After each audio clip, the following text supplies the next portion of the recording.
시청자 여러분 안녕하십니까? VOA 뉴스입니다. 미 상원 의원들은 미국이 인권 문제 등으로 북한 정권의 핵심 인물들을 제재 명단에 추가한 것을 긍정적으로 평가했습니다. 또 북한의 인권 침해 문제를 다루는 결의안과 법안들을 지속적으로 지지할 것이라고 밝혔습니다. 김칸희 기자의 보도입니다. 린지 그레이엄 상원 의원은 미국 정부가 최룡해 부위원장 등 북한의 핵심 인물들을 제재 대상에 추가한 것은 잘한 일이라고 밝혔습니다. 이어 북한과 대화를 진행하더라도 끊임없이 인권 탄압을 하는 북한을 지속적으로 압박해야 한다고 강조했습니다. I want you to give up your nuclear weapons and have a more normal relationship, but we also have to expose the human rights abuses going on inside of North Korea. 리처드 셸비 상원 의원은 북한은 오랜 기간 불량 정권이었다고 비판했습니다. 그러면서 의원은 내년에도 북한의 인권 탄압을 규탄하는 결의안과 법안을 지속적으로 지지할 것이라고 말했습니다. Human rights, I think, is probably lowest on their priorities, which is sad. We're very cognizant and very interested in people being treated fairly and treated right all over the world. 이런 가운데 국무부는 인권유린 책임자로 최룡해 등을 지목해 제재 명단에 올린 것과 관련해 미국은 북한의 인권 침해에 대해 단호한 입장이라고 밝혔습니다.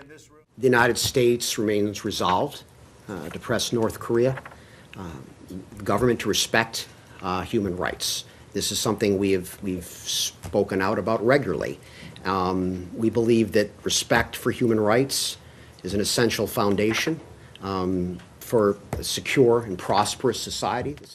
또 FFPD, 즉 최종적이고 완전히 검증된 북한 비핵화라는 미국 목표는 변하지 않았다고 거듭 강조했습니다. VOA 뉴스 김칸입니다. 미국 비핵화 협상이 답보 상태인 가운데 트럼프 행정부가 대북 압박을 높이고 있습니다. 전문가들은 북한이 비핵화의 진정성을 보이지 않는 만큼 미국의 압박은 더 강해질 것으로 전망했습니다. 조은정 기자입니다. 미국 정부가 최근 잇따라 대북 제재 대상자들을 추가하는 것은 북한에 대한 경고라는 분석입니다. 답보 상태인 비핵화 협상에 응하지 않는 북한을 압박하는 신호라는 것입니다.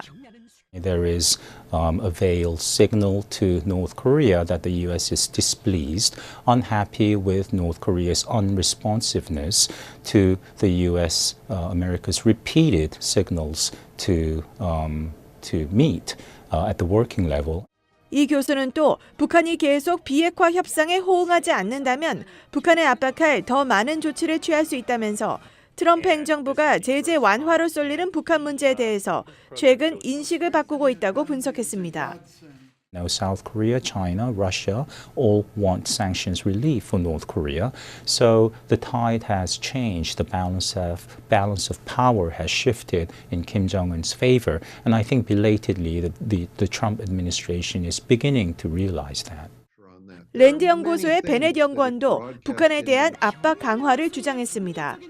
북한이 비핵화 조치를 취하기는커녕 오히려 핵무력을 늘리고 있다면서 최대 압박을 통해 김정은 위원장이 비핵화 약속을 한 만큼 압박은 더 강해져야 한다는 것입니다.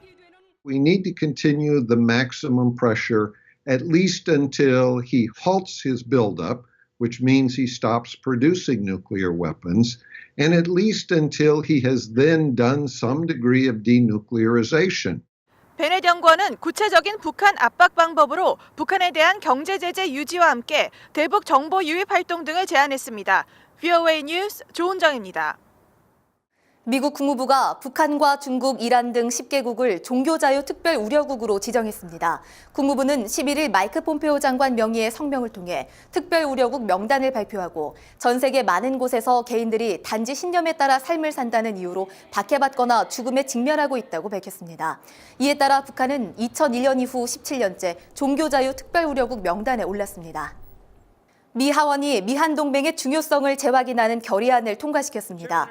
미 하원은 11일 전체 회의를 열어 미한 동맹은 광범위한 군사 외교적 유대관계의 전형적인 예이며 북한의 핵미사일 프로그램의 평화적 종식을 위해 필요한 금융압박 협력을 재확인한다는 내용의 결의안을 통과시켰습니다. 이 법안은 에드 로이스 하원 외교위원장이 지난달 대표 발의한 뒤 초당적인 지지를 받아왔습니다. 칼기 납북 사건 49주년인 11일 사건 피해자 가족이 납북 탑승객 11명에 대한 한국 정부의 대북 송환 요구를 촉구했습니다. 1969년 당시 강릉발 서울행 대한항공 여객기 탑승객 황원 씨의 아들 황인철 씨는 서울 외교부 청사 앞에서 한국 정부가 피해자 송환을 요구하지 않아 북한의 납치 행위를 용인하는 실정이라며 정부의 역할을 촉구했습니다. 황 씨는 국가인권위원회도 찾아가 칼기 납치 피해자 가족들의 진정서를 제출하고 최영애 위원장과 면담을 신청했습니다. VOA 뉴스 마칩니다. 시청해주신 여러분 고맙습니다.